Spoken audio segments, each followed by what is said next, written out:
So a few weeks ago, after a Bible study, I saw Ron and Ray were very excited. They were watching a video of the new Tesla Cybertruck.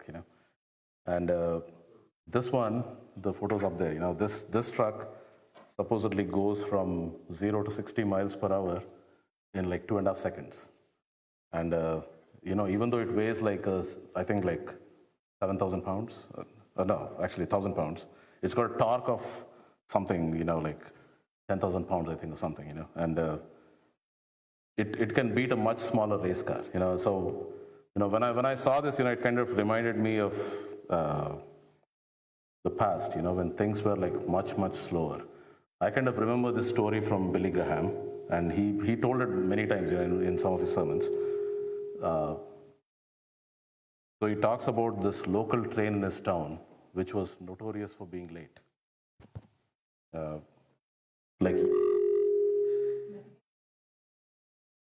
I take this off? Okay. Can you hear me? Okay. So he talks about this train which was notorious for being late. Day after day, month after month, year after year, it was late every single day. And one day, suddenly, it arrived before time.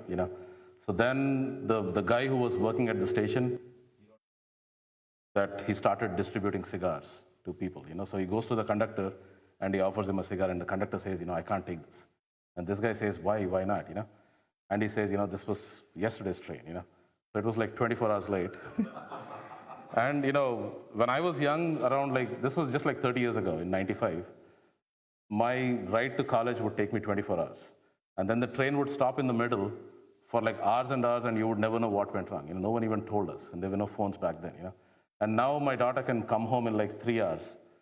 And if the flight is like half an hour late, people get upset, So, we've gone from this age, of trains to this new age of electric cars, where things are so fast, where everything is so fast, And Billy Graham calls this the collapse of time, We have instant food, grab and go stuff, fast food, one-day deliveries, one-day shipping.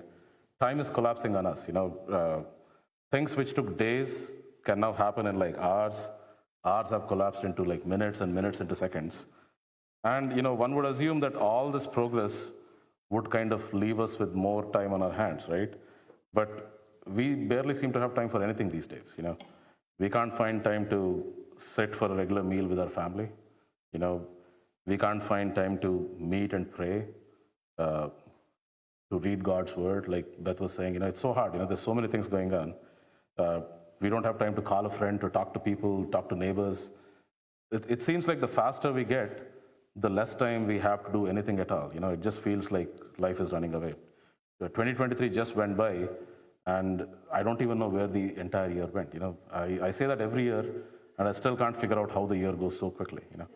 And if you read the Bible, it kind of shares our feelings. In Job 14, we read, a man that is born of woman is a few days and full of trouble. And like we read in James, in one of our studies, we read James chapter 4, verse 14. James says, what is your life? You're a vapor that appears for a little while and then vanishes. So it's all over the Bible. Life is short, and death will soon be upon us. People die, and that's a fact of life we can't escape. So given the shortness of our life, how are we supposed to live? And I want to use today's passage, Psalm 90, to help us think through this. So this is the oldest psalm written by Moses, attributed to Moses. And, to drive home the point about the shortness of life, Moses starts with God in verse 1 and 2. In verse 2, he says, and we sang it in the third verse of the song, before the mountains were born, or you brought forth the whole world, from everlasting to everlasting, you are God. So, we have a God who was, who is, and who is to come. He's outside time, and he even invented time, right? And, in verse 3, we read, 1,000 years are like a day for him, that has just gone by. So we have a God who doesn't see past, present, or future like us humans. For him, everything is like present. And, when you compare us to him, we are like the new grass in the morning. We see that in verse 5. In the morning, we spring up anew, but by evening, we wither and dry up. And, if you read further, in verse 10, Moses writes, we may live up to 70 or maybe 80 if our strength endures. And, with all the advances over the last 100 years in medicine, I think that average age has barely moved, maybe like a few years. It's still 70 or 80, And out of those 70, 80 years, we don't do much for the first 20 years, and probably also for the last 10 years, like my dad is 80 years and he sleeps 14 hours a day. My daughter is 19, she wants to sleep 14 hours a day. We don't let her. But, when I think about this, my dad's done his share of work. Her work hasn't started yet. So my dad's worked hard, raised a family and everything. He deserves to sleep now. And, if you take off these 30 years, 20 plus 10, we have 40 years in the middle where we really live and do something with our life. And Moses says in that same verse, the best of these 40 years are nothing but trouble and sorrow, The days quickly pass and fly away. So most of the life is short and difficult, and the ending is also not that pleasant, He says, growing old is not something to look forward to. In verse 9, you'll read, we finish our years with a moan, And even without Moses telling us, as Christians, we kind of all believe that, the day we die is already ordained by God, And this may kind of sound morbid to you, but many of us will die of some disease, And the most fortunate among us probably will die with no illness at a good old age. But, the life at that old age will still be very tough, We will probably lose our strength, our eyesight. Like 2 years ago, I could read this with a 10-point font. Now I need 12-point font, I'm kind of losing my ability to read. And when I'm generally up there with the media team, I tell Ron anything that I have pain here, he says there's only 2 words, old age, And, like I've been resisting the urge to buy reading glasses because they're a hassle, but a time will come when I'll need them, So, our senses, our bones, our brains, every part of our body deteriorates, and we all pass with a moan, according to Moses. And, there's one more thing, once we die, even our memories are like vapor, they'll probably last a lifetime or maybe 2. Like 100 years from now, like not even 100, like maybe 50 years from now, I'm kind of almost certain that there won't be anyone thinking about me, And sometimes that's a comforting thought, but, that's the truth. So basically the reality is that, according to Moses, the reality is that God is eternal and we are not. Our life is finite and difficult and it quickly flies away, So if that is the reality, how should we live such a short and difficult life? And that brings us to the key verse for today, verse 12. Moses says, teach us to number our days that we may gain a heart of wisdom.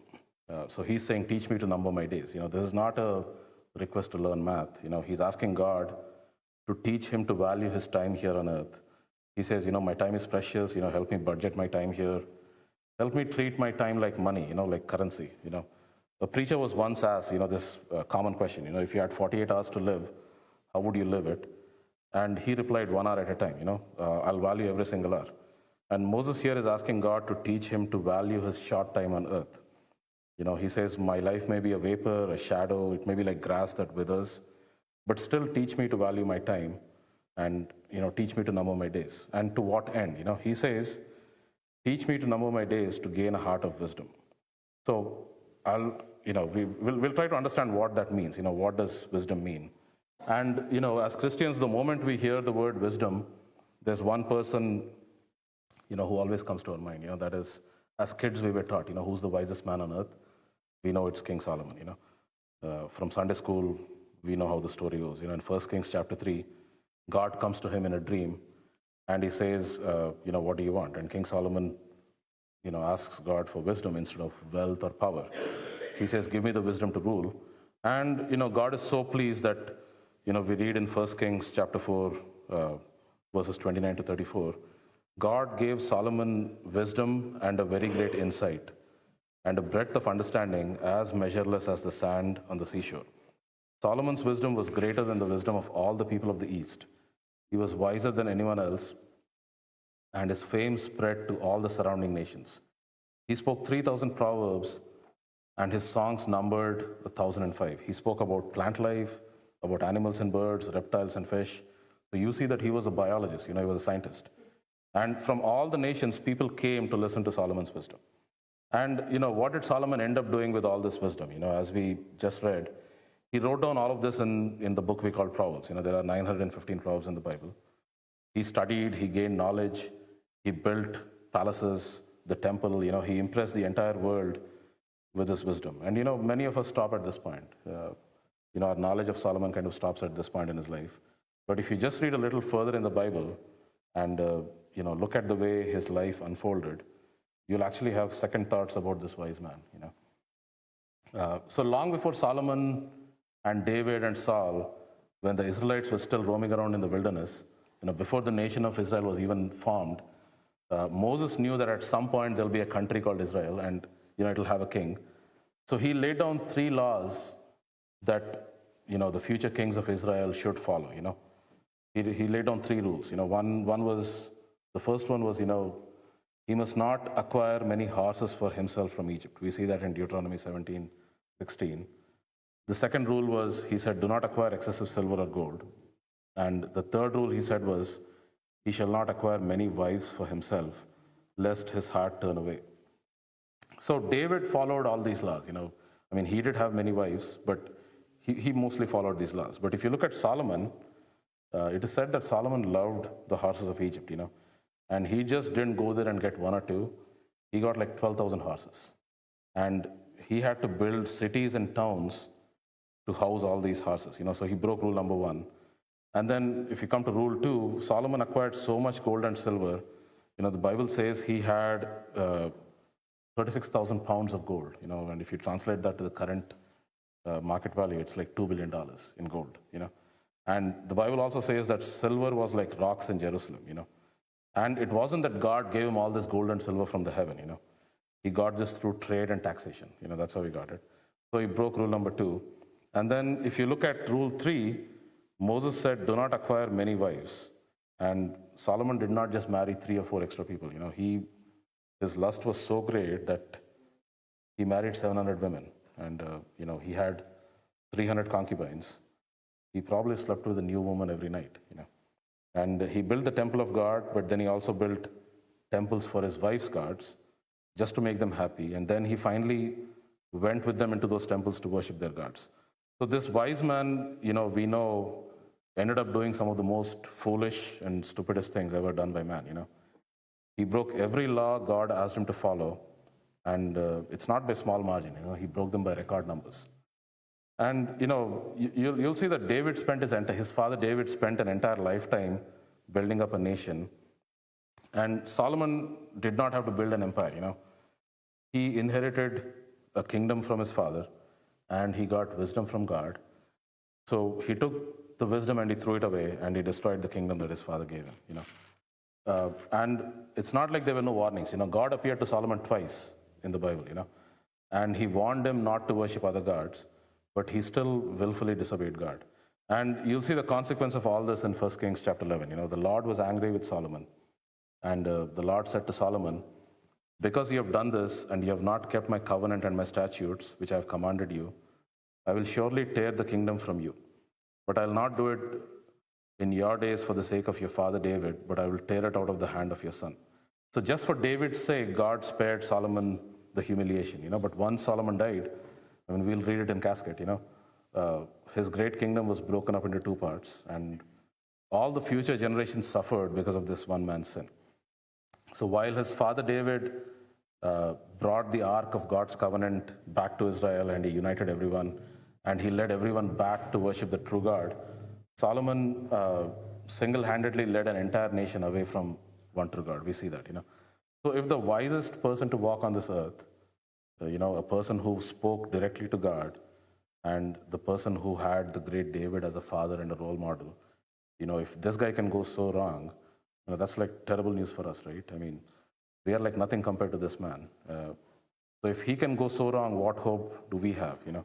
So for that, I think we need to look at how people who begin so well kind of go so wrong in life. And if you want a more contemporary example, take like Ravi Zacharias. All the immense talent, the intellect, the wisdom he had, a lifetime of saving souls for God, bringing people closer to God, everything undone by, by lust, by foolishness, So there is this old Jewish proverb which says, a man is known by his ending, not by his beginning.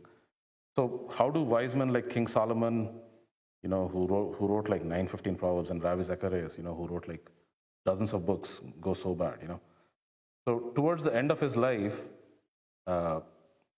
Solomon wrote a small book on why things went so bad in his life.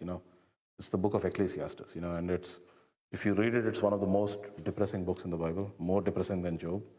And we'll look at some of the key points from that book. So he begins the book by saying everything is meaningless. Life is meaningless. Everything we do is meaningless. It's just a toiling under the sun. And though our English translations use the word meaningless, some of them use the word vanity. I was told the original Hebrew word is actually something called hevel, which means vapor. So Solomon says, if you read the entire book, he says he went after 4 different things during his lifetime. He pursued 4 things, and they all turned out to be vapor, And you will notice that most people, even us in this modern world, invest our life into these 4 things that Solomon pursued. The first one was pleasure. He said in chapter 2, verse 10, he says, I denied myself nothing my eyes desired. I refused my heart no pleasure. So he went after gourmet food, the best Italian wine, the best cars, the Ferraris, women, luxury, every form of entertainment known to man, every form of pleasure. And, you'll see that people still chase these things only to realize that it ends up, it leaves us wanting more. We never have enough of these things. Until, like Solomon, they realize much later that all this is just emptiness. So he says that in the book, all this turned out to be, meaningless, emptiness. And right after that, Solomon says he pursued knowledge, He studied everything that was available in the world at that time. And, our world still pursues knowledge. We pursue knowledge. We encourage our kids to learn, We encourage our kids to get college degrees, masters, PhDs. At one point, you all know, right? All the Ivies like Harvard, Yale, and Princeton, they were all started by Christians with a goal to pursue higher knowledge and science. But, at some point in their history, this pursuit of knowledge became so important for them compared to God that, they ended up as some of the most godless universities that are out there right now, So, when you get to a stage where you pursue knowledge just for the sake of knowledge, Solomon says, what is the point? In chapter 2, verse 16, he says, for the wise man, like the fool, will not be long remembered. In the days to come, both will be forgotten. Like the fool, the wise man too must die. So he concludes, that even knowledge is meaningless. And after that, Solomon went on a building spree. He built temples, palaces, and many, many things in his kingdom. But, none of them remain today. And just like him, I think, we invest our lives into our jobs and careers, While God encourages us to work and, enjoy the fruits of our labor, we can never allow our jobs to become more important than God, or sacrifice our marriage or family life on the altar of our career. Solomon actually did that, and the kingdom he built was divided right after he died, and you can read in the Bible that his family was a complete dysfunctional mess, He writes in chapter 2, verse 18, I hated all the things that I toiled for under the sun, because I must leave them to the one who comes after me, that is his children, He says, and who knows whether they'll be wise or foolish. Yet they will have control over all the work into which I have poured my effort and skill under the sun. So he says this too is meaningless. You're building up everything and leaving it for your future generations. God knows how they'll turn out, right? And the last thing that Solomon pursued, like I said earlier, was money. He had more money than anyone who ever lived at that point. And yet it was never enough for him. He was still taxing people. I don't know why. And our world still pursues wealth. We check the stock market on our phones. We look at our bank accounts, 401ks, and we pray for God to give us more money. And I think here's what we can learn. It'll never be enough. And everything we accumulate, someone else will enjoy it after we are gone. Solomon writes, I have seen another, this is in chapter 6, verse 1 and 2. I have seen another evil under the sun, and it weighs heavily on me. God gives man wealth, possessions, and honor so that he lacks nothing his heart desires, but God does not enable him to enjoy them, and a stranger enjoys them instead. This too is meaningless, a grievous evil. So, none of these four things are bad by themselves. We all need some pleasure, knowledge. We are supposed to pursue knowledge, uh, work. Bible says, enjoy the fruits of your labor. Enjoy the sun on your face. He writes in Ecclesiastes 11:7. I mean, the sun just came out actually. And, we all need money too, but the pursuit of these things at the expense of God is what makes them meaningless. So the old king here is saying, I've seen it all, I've enjoyed it all, and at the end, all I have left is just emptiness. Emptiness of pleasure, emptiness of knowledge, emptiness of work, and emptiness of, material possessions. And, along the way, while Solomon was doing all these four things, he also noticed something weird in our world. In his Proverbs, he writes this, and we teach this to our children. We say, if you do good and if you follow God's commands, your life will be happy and prosperous. That's what we teach our kids, right? But in the real world, Solomon saw a problem. He saw that the distribution of health, the distribution of wealth and prosperity was purely random. He says that he's seeing bad people doing very well. They're like riding the Ferraris, and the good ones are like miserable, struggling to make their ends meet. So he also notices that, that the distribution of happiness in this world is purely random. You don't know who'll get what. So, after living a life doing what he wanted to do, Solomon comes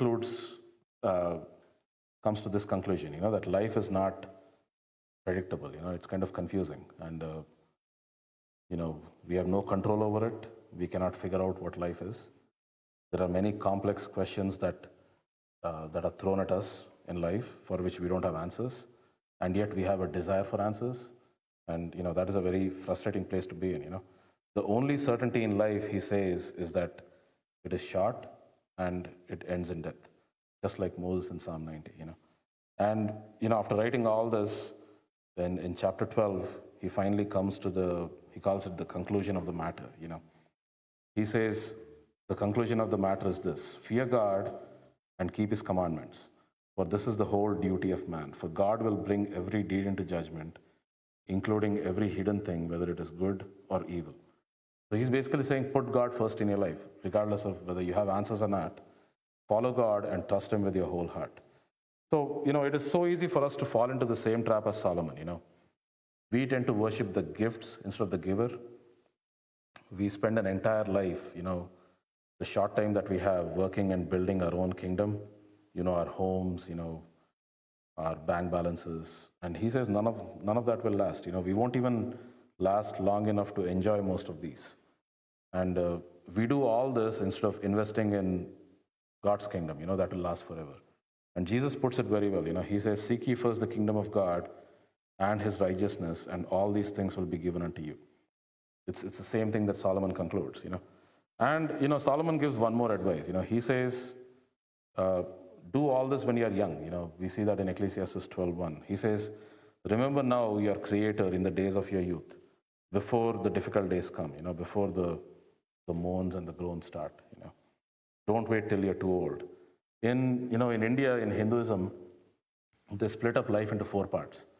0 to 25, you're like a bachelor. You're supposed to learn a skill, things like that.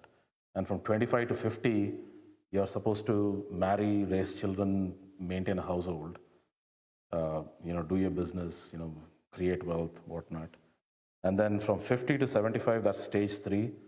You basically train your children. You slowly hand over your business to your children. And then once you're 75 plus, you basically retire and you start seeking God. You go to the Himalayas and seek God. And Jeff's raising his hand. And, if you're not fortunate enough and if you die before 75 and if you haven't sought God, then unfortunately you'll probably be born as a frog or an insect in your next life. That's a tragedy. And we Christians, we give our life to God very early on. We don't wait till we are 75, right?